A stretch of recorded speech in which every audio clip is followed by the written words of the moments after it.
Okay, good morning, Rabbi Isai. Morning, Rabbi. I ask a question left over from yesterday. Sure. So when we're talking about um, going into a store and dealing with a salesperson, does that change nowadays where most prices are actually labeled, apart from things like car sales or other things in markets? Generally speaking, you can go up to a product and see how much it is, and you don't have to actually engage with the store owner. So I was just wondering whether that's not a better thing. I always understood that if you have no intention of buying, you actually should just say I'm browsing and not even, um, you know, engage them and take any of their time. Um, I mean, that's the best thing. If someone comes over to you and says, "Can I help you?" You say, "No, I'm just browsing," and then they'll leave you alone. The question that I often have is it mutter to go into a store where you have no intention of buying because you plan to buy it on the internet, and you know that you're going to get a better price, let's say, on a certain internet provider, but you want to be able to see the specs or some other kind of detail about the item. Or let's say you want to be able to buy a car and you're going to buy it on CarMax or one of these other services, but you want to go to the dealer, to the showroom, so that you can sit in the car and see all of its features. So there you're actually using the merchandise that's going to cost the dealer money, to some degree. It may be even less than a shafa pruta, I don't know. But there is some wear and tear on the vehicle, on the object that he's got there in the showroom, because of people who have no intention from making money for him. They're going to go and buy it somewhere else. It's becoming, by the way, less and less prevalent because the whole model of how people buy cars is going to be changing eventually, you know. But for now, I do think that it's an issue. I feel there's a certain chush that a person should have, that I'm not going to take something for nothing, uh, And like, for example, the example that we spoke about the other day of using the gas station's bathroom when you're not going to buy gas, right? It is a convenience, but if it's something we're out in Yaakov where you're never going to ever go to patronize that gas station again, I think the menschlich thing to do is to buy something from his convenience store, if you're going to use his washroom. so Rabbi, I remember when we were in Poland, you Dafka bought a bottle of beer where we stopped to use the facilities just so you could say that you'd actually bought something there, if memory serves. Yeah, that's possible. Or it could be I just wanted a beer. I don't remember. Maybe. I'm judging favorably. Okay. Um, Let me see. Is everybody on already? I just wanted to, before we start today, I wanted to put in a pitch for the 7:30 minyan, especially because today is Rosh Chodesh. If anyone has the ability to, since the shir is at 6:30, the next available shir for really for us to daven in a minyan would be at the 7:30 minyan. So if anyone's able to go, I think since we just started it off this week, we're struggling to make a minyan. So if anyone has the ability, I should But say. not to detract from the 8:30 million as well, Not to distract, right? because we're kind of tight there as well. So Wayne, if you can get on a plane and make the Yes. 7:30, we appreciate it. All right. Anyway, so I want to continue in the Imrei Yaakov in this sif. The other thing that we mentioned is that onoas devarim, included in onoas devarim, is to say something to a person that that is not really derogatory at all, but still causes him pain because it mentions something in his background which he may view as a flaw or something as less than. So, and he had written shezeh aser mishum lashon hara, that this is prohibited because it also falls under the rubric of lashon hara. To say something to someone that, elashamazkir mashikvar haya, that you mention what he used to be. Kigonim haya bal tshuva layomer lo zechor ma'asecha harishonim. Like if he's a Baal Tshuva, don't say to him, oh, remember how you used to eat at McDonald's, how you used to do this stuff, you were a party animal and stuff like that. You had a girl on each arm or whatever. Im haya ben gerim lo yomer lo zechor ma'aseh avosecha, or if he's descended from converts, you shouldn't say to him, oh, your grandparents were involved in this, and there's nothing, it's no reflection upon him, the person that you're speaking to, but it still makes him feel bad. O shemazker lo mashuhu ata shelo b'lashon genai v'dofi el b'lashon tochacha. And that's the next category. But let's first look at this term lashon hara that he uses, and this is what the Imrei Yaakov questions, and he says, divrei harav tzarich iyun. Da'af de pasak harambam da hamisaper b'lashon hara b'fnei chaveru hareza lashon hara. He says, speaking, what does the word lashon hara mean? It means evil speech that Reuven speaks to Shimon about Levi. And the Rambam writes that that's prohibited even if Levi is present. Hasamari sheruven misaper l'Shimon lashon hara Levi b'fnei Levi, as I just said. Avolomer lebal hamaisa atzmo kishein itam ish zar. But to say, let's say Reuven is speaking with Levi directly, and he tells him something that is going to hurt Levi's feelings about himself. Kach v'kach asita, that you did this, when you were a kid. B'pashtus ein bazel lashon hara. It seems like that doesn't fall under the rubric of lashon hara, and why? Therefore, his question is, why does the Rav Shulchan Aruch say that it's lashon hara? V'tzarich lidchok v'lomer shegam harav kavanas laofen hanal v'tzarichim. You would have to say that perhaps the Rav Shulchan Aruch is referring to a case where Reuven is speaking to Levi in front of other people, and that's why it's called lashon hara. Shezeh aser mishum lashon hara, right? Now I thought about this for a second. I remember that in the Sefer Chafetz Chaim, he does provide the same illustration where it's prohibited to say to a person, remember what you did before you became a Baal Tshuva. And by the way, this isn't always usher. I just want to let you know. For example, let's say you have a Baal Tshuva at your Shabbos table, and he volunteers to talk about his past, right? He wants to tell you, look, my life has had a complete turnaround since I became a Baal Tshuva, right? He says, before I tasted everything that was prohibited. Like I've had, I can't tell you how many dozens of Bali Tshuva at my Shabbos tables. And people, especially I guess because I'm a rabbi, they want to talk about their past experiences and how their observance has changed their lives for the better. Or just stam to tell a story. I mean, I had a guy who served in Vietnam, and he told me that he had tasted dog soup, soup made from dogs, because he was in Vietnam during the war, and that's what people used to eat over there, right? So, and he was, he was very open about his exploits when he was not from.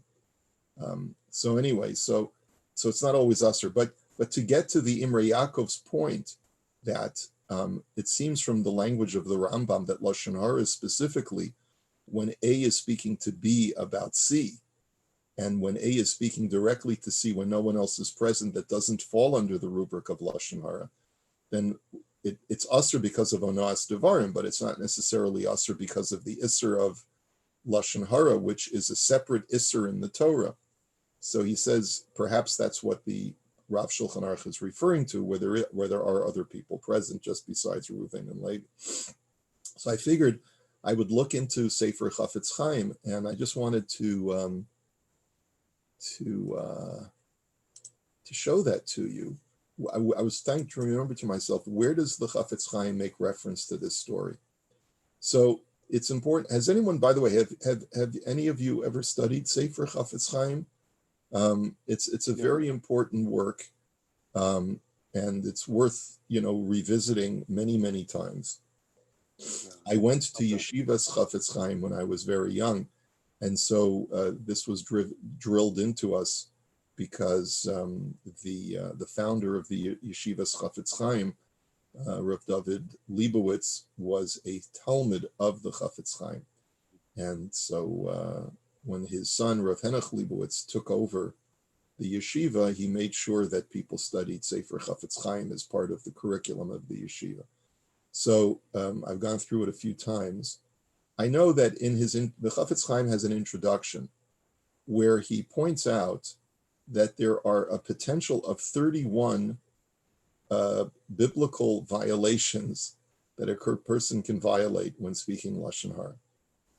And he divides them into the positive commandments and the negative commandments. There are 14 positive commandments and 17 negative commandments that a person can potentially violate by speaking Lashon Hara. They don't apply, not all 31 apply to every scenario, but they're potentially there. And in the negative part, the negative commandments, the mitzvahs lo saseh, number 13, this is where the Chafetz Chaim discusses it. He says, "Upa'amim harbe." Does everyone see it on their screen? Can you see what I'm reading from? "Upa'amim harbe matzui od lav acher." He says many times it is prevalent to find another negative commandment that is violated. V'hu lefi ma sheregilan harbe pa'amim levazos lechavero b'ma'asav harishonim, which is very common that you degrade a person for his earlier life, o b'fegam mishpacha, or if there's a flaw in his family line, o b'miyat chachmas b'torah, or let's say, well, you never went to yeshiva, or you went to a mediocre yeshiva, so you don't know as much, about this topic. O b'malachto, or let's say a person has a job where you say to him, well, you're just the plumber, which by the way is ridiculous, because today, halavai, my kid should become a plumber. He'd be doing much better than most professions. Rabbi, that's just a pipe dream, I think. Yeah. Thank you, Paul. Okay. You filled your quota. Kol ish lefi inyano. Each person according to his situation. Asher nemar lo dvarim asher yachisuhu v'yavhiluhu. That people say things. Someone will say something to him which will either anger him or fill him with dread or fill him with upset. V'lo yuchal lehe ozer mehem, and he can't defend himself. In other words, there's nothing he can say to defend the insult. Afilu im haya hadavar beino levein atzmo, even if it was just the two people present, like Ruvain and Levi, there's no one else listening. Over alav de lo sonu ishes amiso, then you violate the commandment of onas devarim.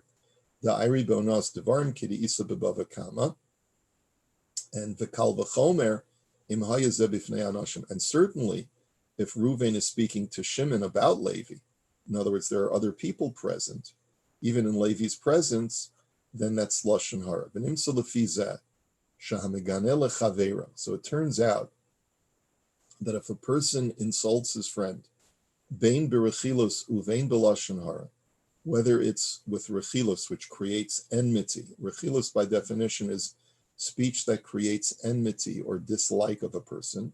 Ubein belashon hara, which is anything disparaging about a person. Bifanav uvifnei acherim, whether you speak about it in front of Levi or whether you speak about it in front of other people. Milavad sheyesh alav lav de lashon hara urechilos k'moshe kasavni la'el over gam kain belabzeh. He says, besides the isser of lashon hara that you violate, and rechilos, as we've written before, you also violate this lav, this mitzvahs lo saseh. So he says, you also violate onas devarim. So the Chafetz Chaim writes that if you say this in front of the person and in front of other people, so then you violate lashon hara and rechilas. And so it seems that the Imrei Yaakov is correct, that even the Chafetz Chaim himself, when he's discussing the potential lo saseh of onas devarim, says that it has to be in front of him and in front of other people. So if it's only in front of him, the person that you're speaking to, and you're talking about him, the law of Lashon Hara only applies if other people are able to hear what's going on. Let me just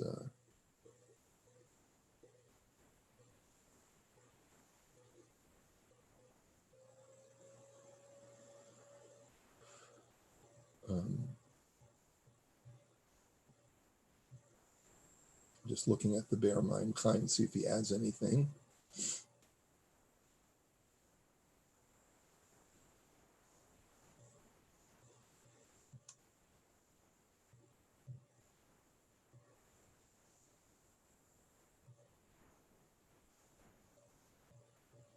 Okay. All right. So the Imrei Yaakov has a valid point in that it seems like the Chafetz Chaim only acknowledges that Onas Devarim applies when others are present, but it's just important to know that it could be that's what the Rav Shulchan Aruch is talking about, is that you're speaking in front of other people. Okay, so let us go on then with Rabbi. Yeah. I'm sorry. Who was? Is that? I can't hear you. I'm sorry. Could it be that the chiluk is?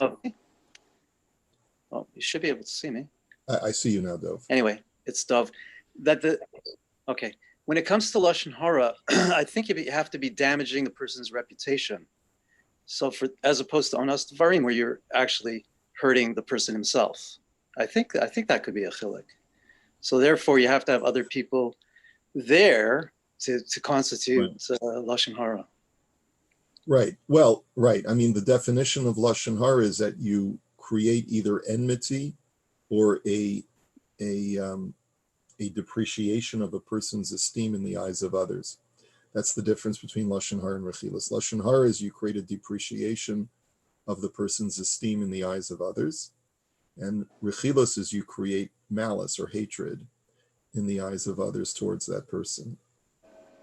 So you're right. Yeah, it's you damage his reputation. That's another way of saying it. Yeah, and so that's why you need to have other parties there, because if it's just that person himself, then it doesn't qualify technically as Lashon Hara. Okay, so let's go on to the next. The Rav Shulchan Aruch had also said.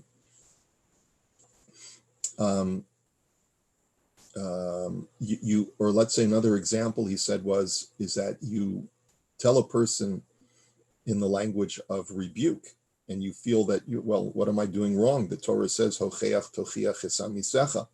You're supposed to rebuke your fellow, and so I'm doing a mitzvah. But sometimes that mitzvah can comprise onas devarim, kigon, and he gives an example.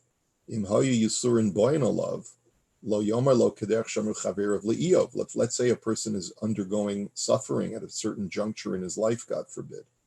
So you shouldn't say to that person like Eov's friends said to him, Halo yirascha kislasecha, that Zacharna mihu naki avad begomer.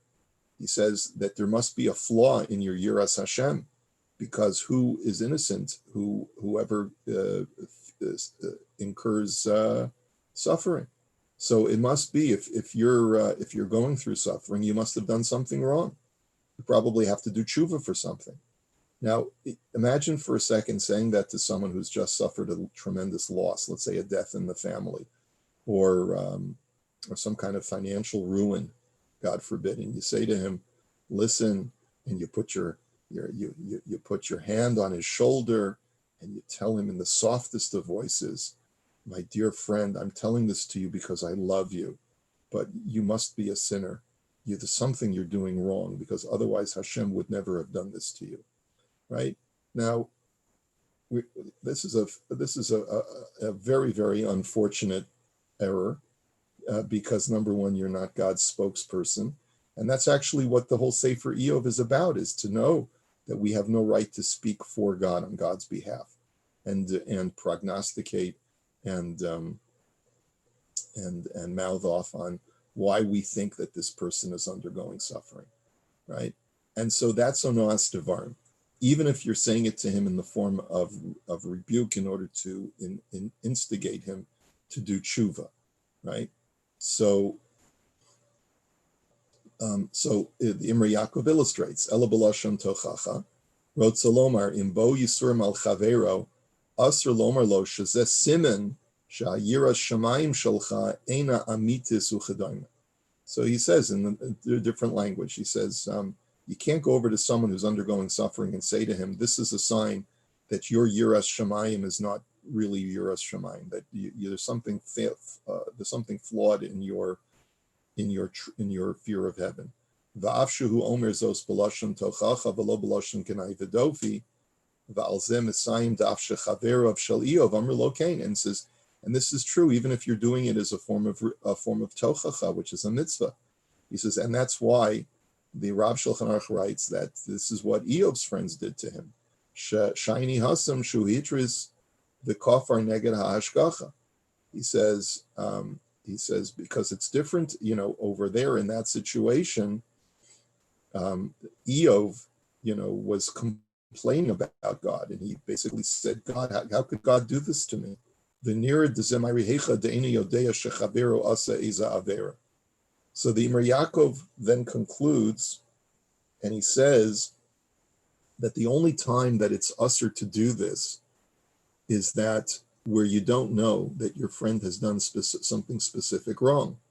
Aval im yadua lo, mutter lomer lo, hine hincha roesh atanenash min hashamayim v'chazor mima'asecha hara'im. He says something that I'm not sure that I agree with, and I'm permitted to disagree with Imrei Yaakov with all due respect. But he says, if you know that your friend has a certain avera that he is in the practice of committing, right? So then it is permitted for you to say to him, listen, maybe this is a sign from heaven that you got to change your ways. Now, this is very subjective. I'll tell you where I agree with him. I'll tell you a scenario where I agree with him. Let's say I know that my friend is having an affair and he's cheating on his wife. And something really highly immoral that we all know is even in secular society, that's acknowledged as something highly immoral. And I have the type of relationship with my friend where I've said to him before, he's begged me to keep his secret safe. And so I've been tortured about this anyway, that he's having an affair behind his wife's back. But I've kept my mouth shut because I told him, listen, you better figure this out. What you're doing is wrong. And then all of a sudden, one of his children gets very sick, God forbid. So in that kind of situation, I think that I would feel entitled to go over to him and say, do you need a bigger sign from heaven that you're doing something wrong with your life?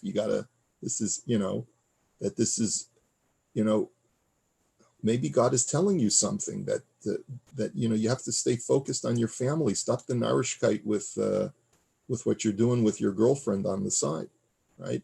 So that would be, now you might think I'm watching too much television, right? Because I'm making up these crazy stories. Let me confide in you, my dear friends that are on this call, that I'm not watching too much TV.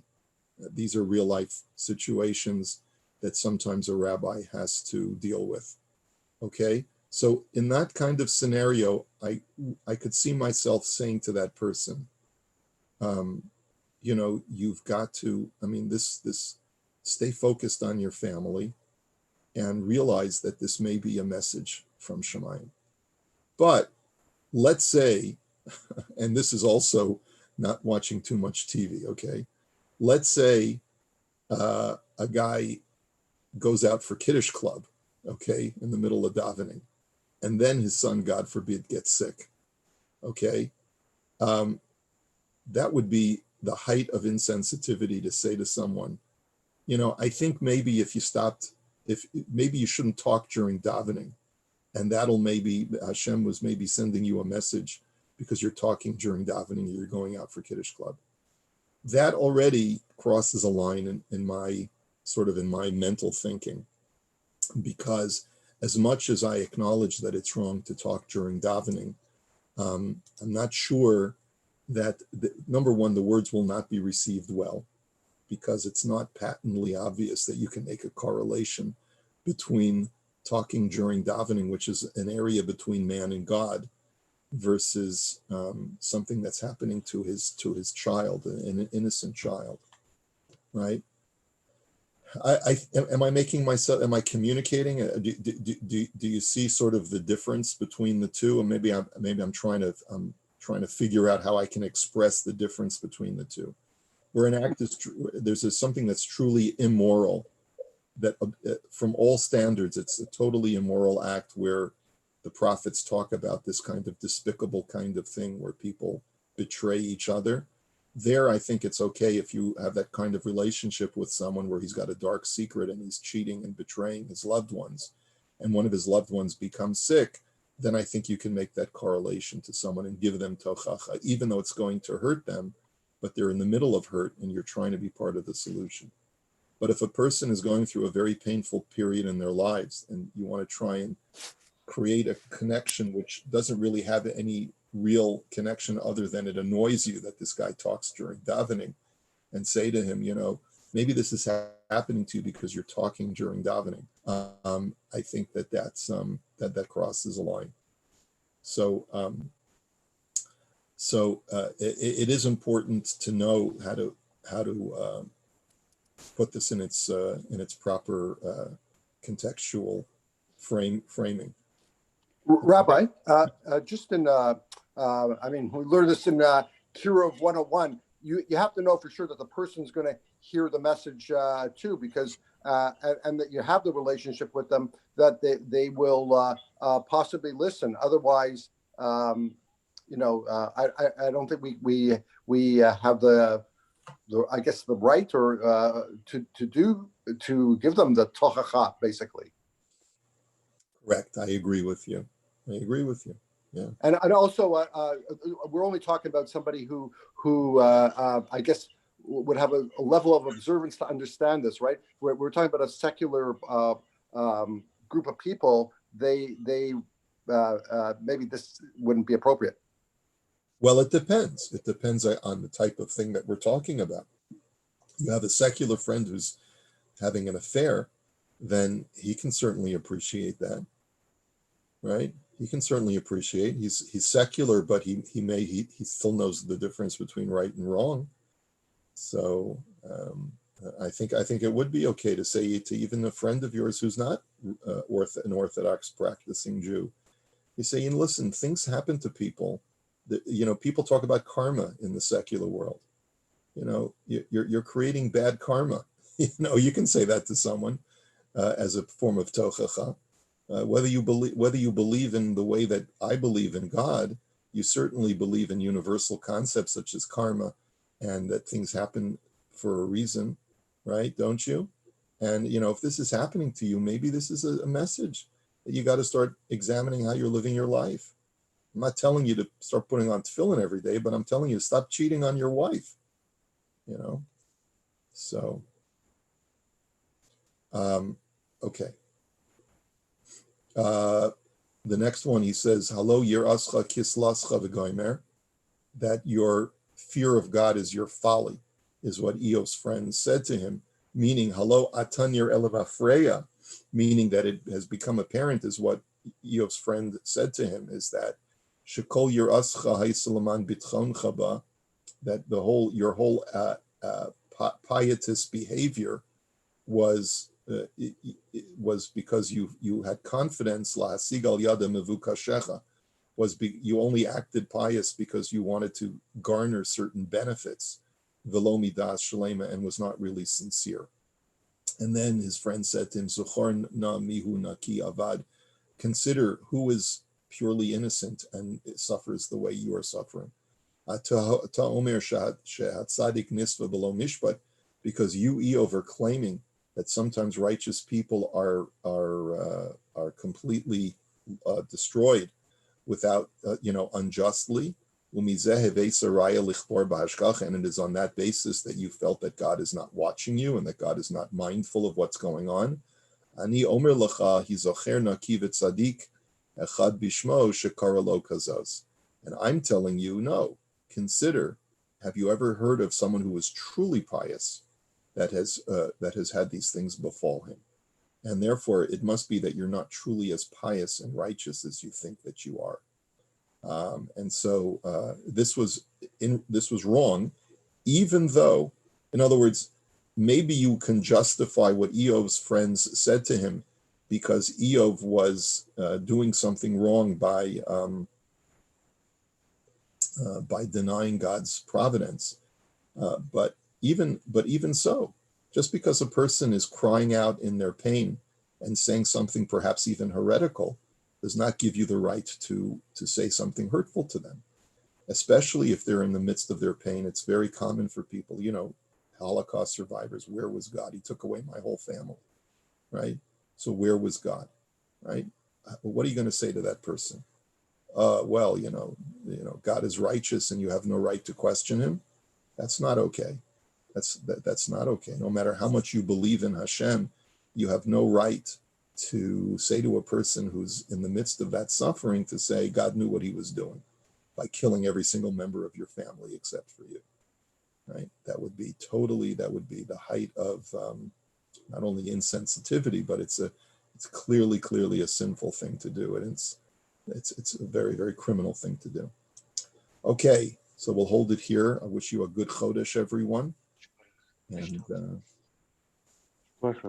we'll continue Mirz Hashem tomorrow. Take care.